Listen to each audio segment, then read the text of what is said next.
All right, welcome. This is Harold Dawkins, head of the counseling department here at Banneker Middle School. And today, for our spotlight on Black leadership, we have Dr. Adu-Sarkodie. Welcome.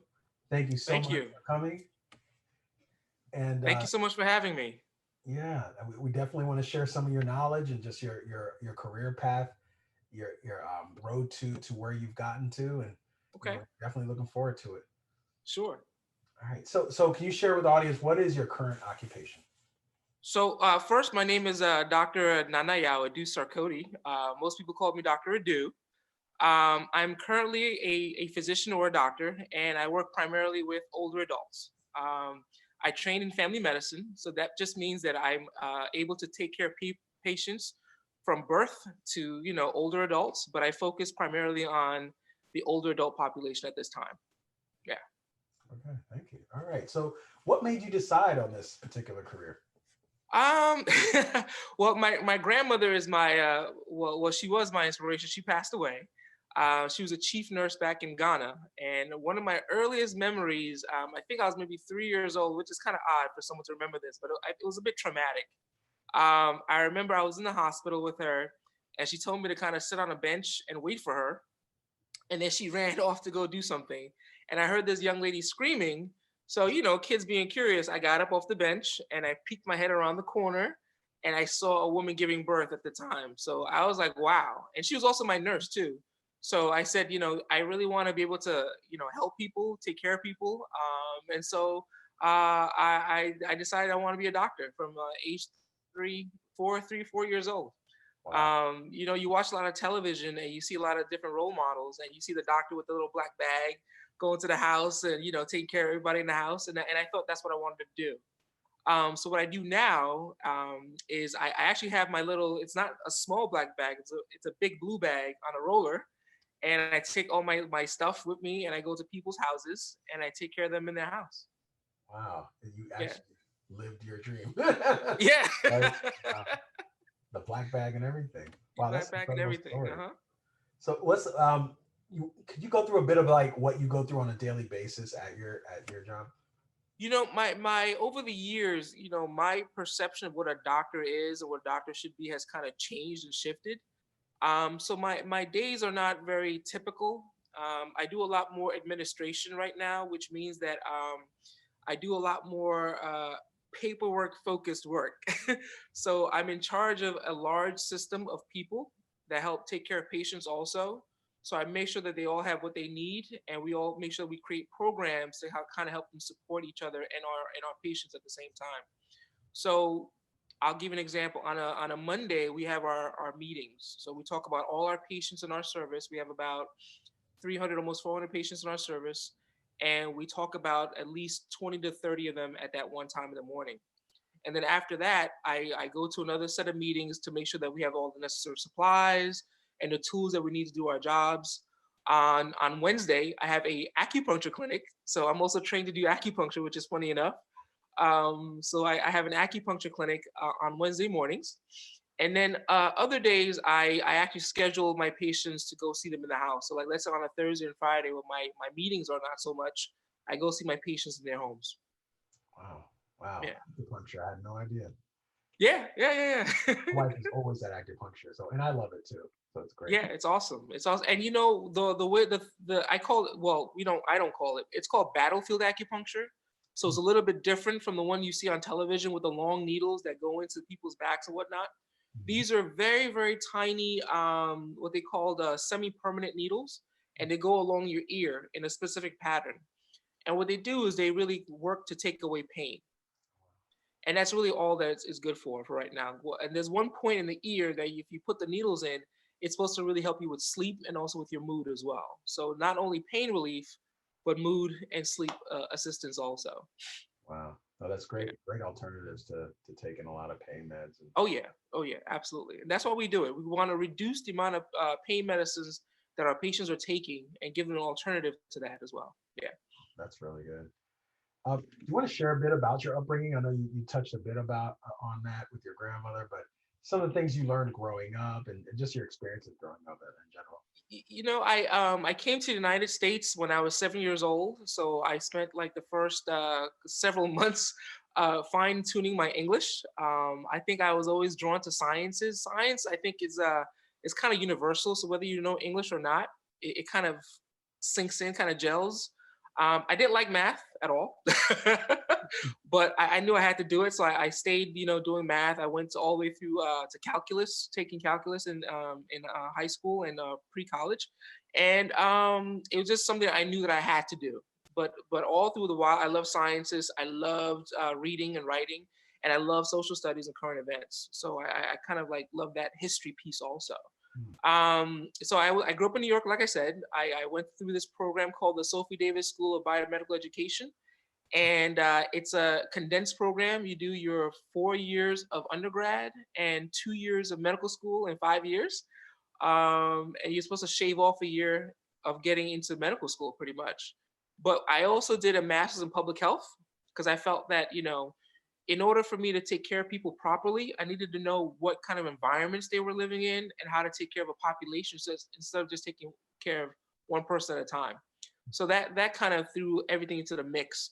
Um, in terms of things that you learn along the way, I mean, there's so many lessons. One lesson for sure is not to give up. Never give up, and never stop chasing your dream. Because if it's really your dream and what you feel like you want to do, you have to really fight for it. You really have to work hard for it. Nothing that is worthwhile should come easy, and you should expect some adversity. And when you overcome that adversity, it makes the win even more special. Yeah, definitely. I totally agree. Yeah, If it came easy, then we wouldn't appreciate it, right? exactly. Well, of course, your audience right now are middle schoolers. Right. One of the things that, as a counselor, we talk to them about is, their friendships, who they surround themselves with.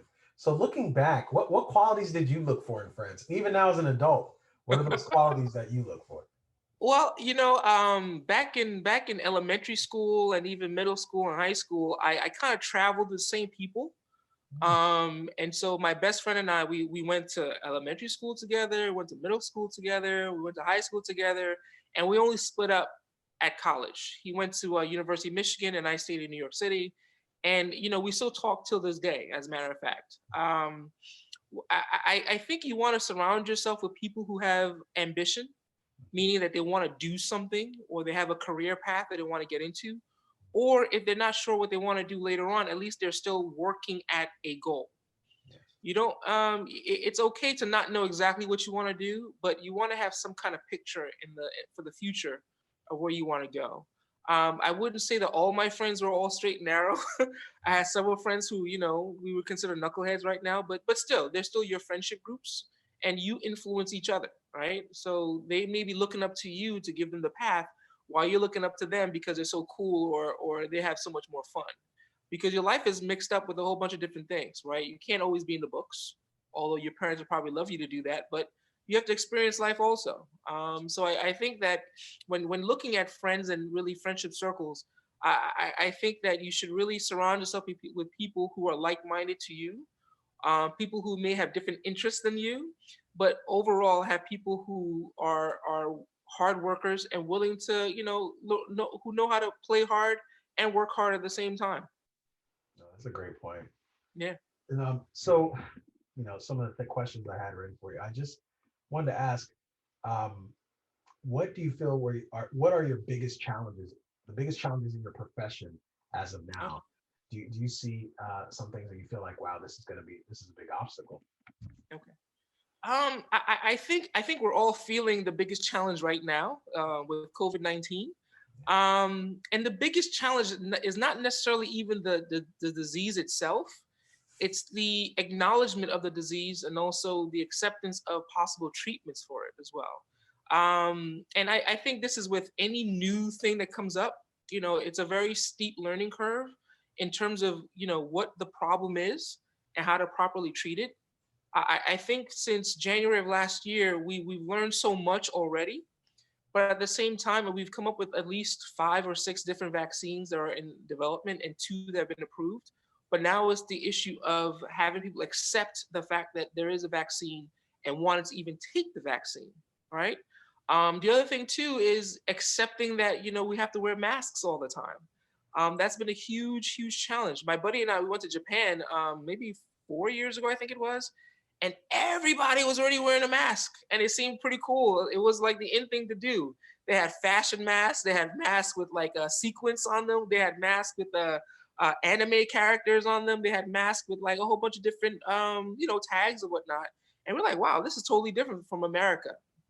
4 years ago, before COVID, and this was like fashionable to wear. But I think here in America, we're still trying to, get that groove into making sure that masks are a normal thing, right? And that we have to realize that it is normal to wear masks on a daily basis, especially if we're not accepting the vaccine. But I think that is one of the major challenges right now, and also just getting folks on board, especially for your students also, right? Realizing when to come back to school, when to stay home, hybrid versus face to face, and all those other challenges also. Yeah, it's been a challenge in my household. My son's he's like, I don't want to wear a mask in school all the time, but Right, hopefully right, there's just a sense of normalcy at some point that, hey, yeah, these are the steps we'll yeah. have to take. Mhm. And And you know what? I have a 3-year-old and a 6-year-old, so I totally understand. But I think for their safety and for our safety, we really have to impress upon them that it's really important to wear the mask. And there are times we can take them off when you're eating lunch. If you're practicing or doing sports that are not group sports, like football or something like that, also. But it really just depends on where you are and what you're doing. so, what's the number one way you feel that we can make a difference as a whole, like as a community? Because I do feel like in your profession, especially with like the role that you're in, you find yourself overseeing others and Mhm. that sort of thing. So we do look at doctors in general as leaders, especially when it comes to our health, right? But also Right. overall, do you feel like, hey, what's the number one way we can make a difference in our communities as a whole?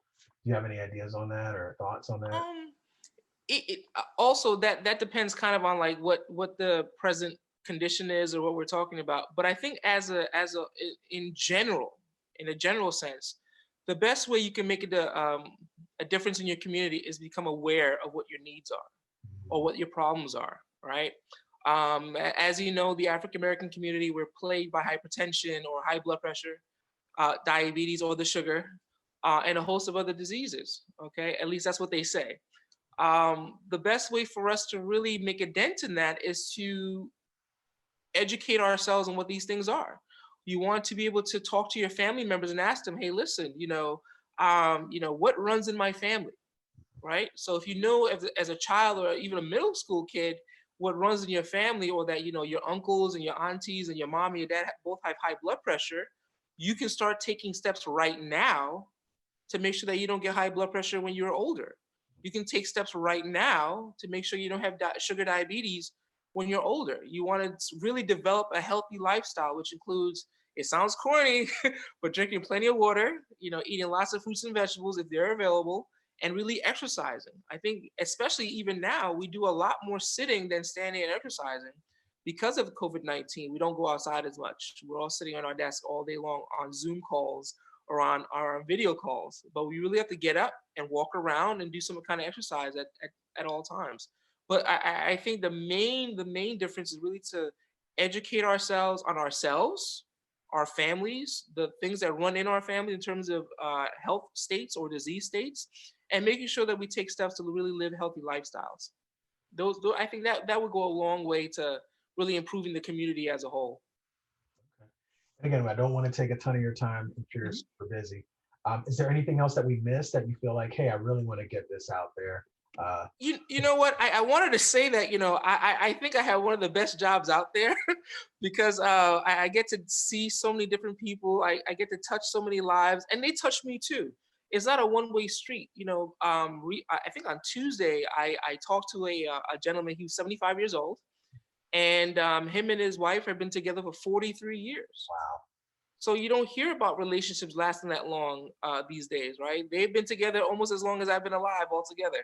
So it's really important to see that type of stuff. And then you ask them questions like, how have you made that relationship work? And they'll tell you.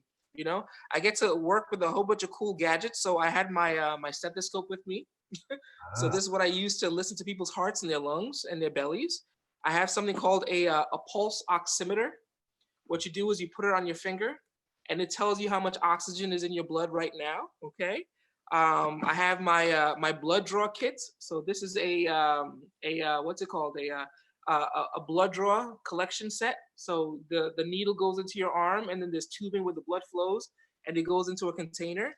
And then you know the other stuff. I have an otoscope to look inside your ears, and an ophthalmoscope to look inside your eyes. So we get to use a lot of cool gadgets in this profession also, and you get to be trained and specialize in a lot of different things. So I think that you know it's cool to talk to folks. It's cool to try to make a difference in their lives. It's cool to kind of change behaviors, but then you also get a whole bunch of gadgets that you get to play with too. no, you can't. That's the best part. That's the best And I'm part. sure just meeting people as well. Wow. Yeah. Well, I want to thank you for your time. Thank you for sharing the cool gadgets as well, and just your life experiences in general. I'm hoping that our students take some inspiration from this. And for those of you, for those students that feel like this is the career path I'd like to take, here's a prime example of someone who's made it and who's very happy with their career choice. Oh yeah. I thank you for inviting me. I thank you for your time, and a message to your students. You know, again, don't give up. You know, find something you really love to do and just chase it. Just chase it to the end, and make sure that you make the best of the opportunities that you are exposed to along the way. Along the way, I took advantage of so many different things. There were like extra science classes on the weekends, programs, fellowships with stipends, so I got paid in the summertime. And all those things kind of add to your interests and add to your experiences, and you can use them all when you finally get to where you're trying to get to. And it's also lifelong learning. It never really ends, never really stops. So just continue to be curious, continue to find things that make you happy, and just chase it and do it. All right. Well, appreciate it.